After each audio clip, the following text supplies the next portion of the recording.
Bugun do'stlar monetizatsiyaga ulangan kanalni nastroykasini ko'rib chiqamiz. Shunday ekan, siz ham kanalingiz agar monetizatsiyaga ulangan bo'lsa, qanaqa nastroyka qilishni bilib olasiz yoki kelajakda ulanadigan nasib nastroyka qilish kerak bo'lgan kanalingizni bugun qanaqa qilib sozlashni va nimalariga e'tibor berishni batafsil o'rganib olasizlar. Qisqasi, bu Nafis Sado degan kanal, bu o'zimizni shogirdimizni kanali. Hikoyalar yo'nalishida, o'zbek yo'nalishida taxminan 1,5-2 oycha oldin kontent chiqarishni boshlagan. Mana 1 oycha bo'libdi. Qisqasi, holatni ko'rib turibsizlar.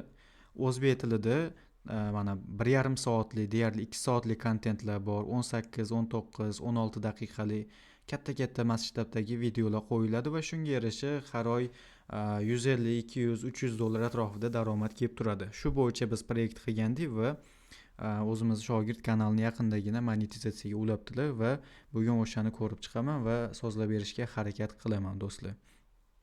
Xo'p, endi YouTube studioni saytiga o'tib olamiz. Bu monetizatsiyaga ulanganligini ko'rishinglar uchun monetizatsiya bo'limiga o'taman. Xo'p, bu yerda tomosha sahifasidagi reklamalar allaqachon yoqib qo'yilgan, ya'ni videolaringizda chiqadigan reklamalarni orqasidan pul ishlashingiz endi mumkin bo'ladi. Endi esa shorts tasmasidagi reklamalarni yoqamiz sizlar bilan. Boshlashni ustiga bossanglar, shorts qo'yadigan bo'lsanglar o'rtoqlar, shorts qo'yganinglarning orqasidan yaxshigina prosmotrlar bo'lsa, shuni orqasidan daromad qilishinglar mumkin bo'ladi. Shuni ustiga bosaman va shorts tasmasidagi reklama va YouTube Premium orqali daromad oling. Agar shorts joylaganingizdan keyin orasida reklama chiqadigan bo'lsa, unga pul olasiz. YouTube Premiumga agar obuna bo'ladigan bo'lsa birontasi, undan ham siz pul ishlashingiz mumkin. Yoqishni ustiga bosaman va bu yerda YouTube qoidalarini qabul qilishimizni so'raydi. Shorts tasmasi shartlarini qabul qilamanni bosib, ustiga qabul qilishni shundoq yana bosib yuboramiz. Shu bilan shorts tasmasidagi reklamalar yondi.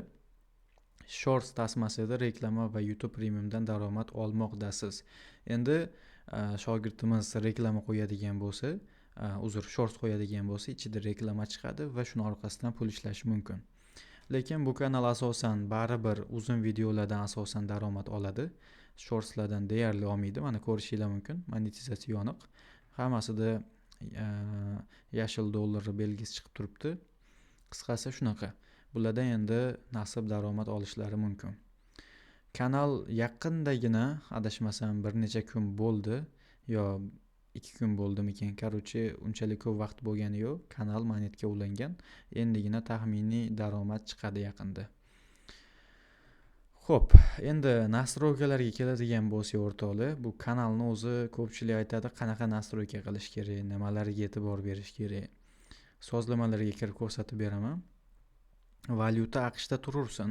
Kanalga kiradigan bo'lsak, joylashgan mamlakatni ham AQSh qilib qo'yinglar va mavzuga doir bo'lgan kalit so'zlarni, ya'ni teglarni yozib qo'yish maqsadga muvofiq bo'ladi.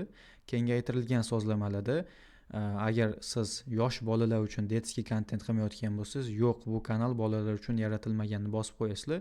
Funksiyalarda uchalasi ham yongan bo'lsagina monetizatsiyaga ariza tashlashingiz mumkin bo'ladi.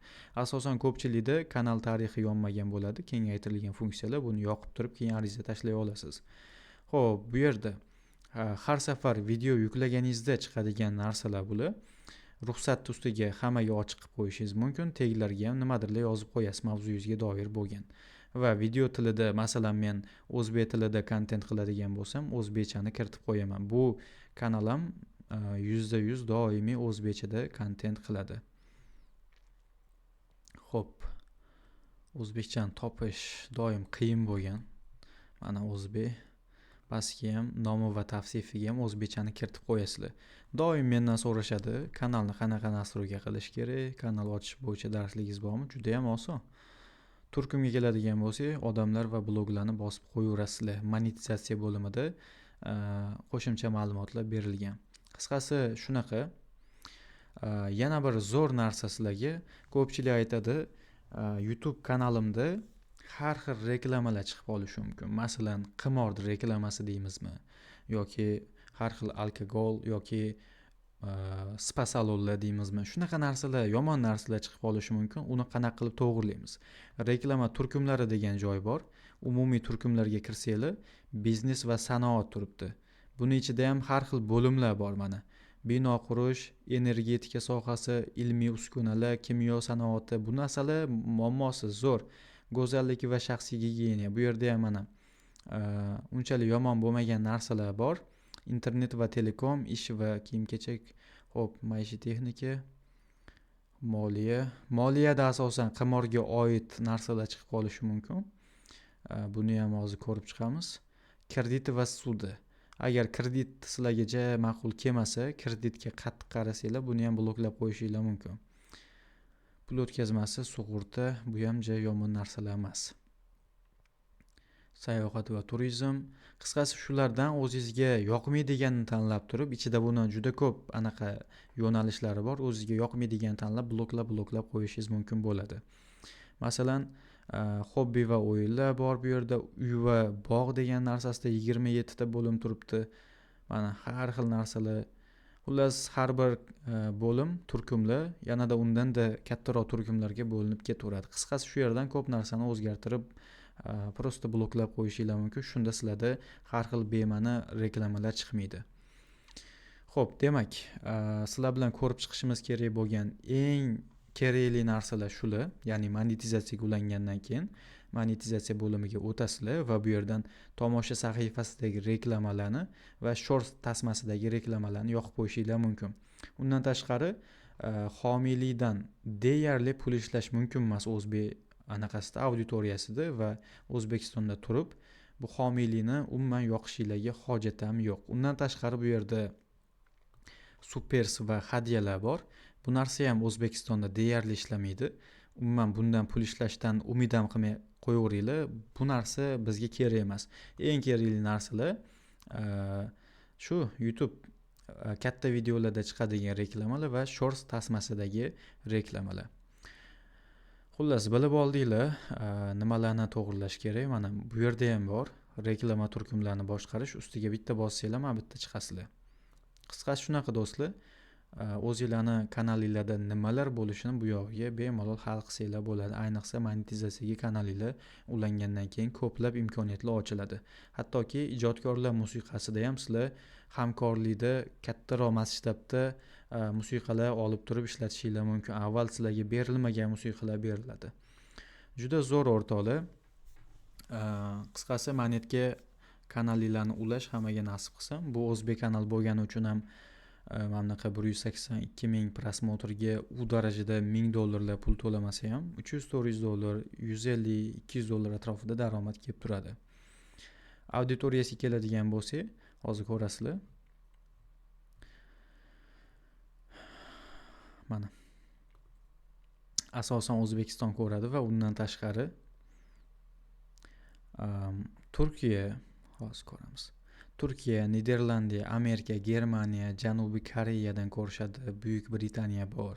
Shularni atrofida ko'rganlar uchun asosan sizlar pul ishlashinglar mumkin yoki mana Rossiyadan ko'rganlarga ham pul to'laydi. VPN bilan kirganlarga asosan. Qisqasi shunaqa, YouTubedan daromad olmoqchi bo'lsanglar, harakat qilinglar, iloji bor. Bu shogirdimiz ham mana 1.5 oy davomida mehnat qilib kanalni monetga ulab oldilar. Endi qilgan mehnatiga yarasha pul ishlashni boshlashlari mumkin. Zo'r natija, xursand bo'ldim. Sizlar ham agar YouTubedan daromad olish sirlarini o'rganmoqchi bo'lsanglar, qo'shimcha bilimlar kerak bo'lsa, yaqinda men VIP kanal ochaman. Kiringlar Telegram kanalimizga. YouTube markazi deb yozsanglar, Telegramdan chiqadi. Yoki umuman shu videoni tavsifidagi, ya'ni opisaniyadagi havola orqali ham qo'shilib olishinglar mumkin. Juda ham oson. Bu yerda mana bu yo'nalish bo'yicha darslik chiqarib qo'yganman, Elderly Story. Juda ham zo'r nisha. Undan tashqari mana bu nisha bo'yicha ham hozir juda trendga ketyapti. Darslik chiqaraman. VIP kanalimizga qo'shiladi hamma darsliklar.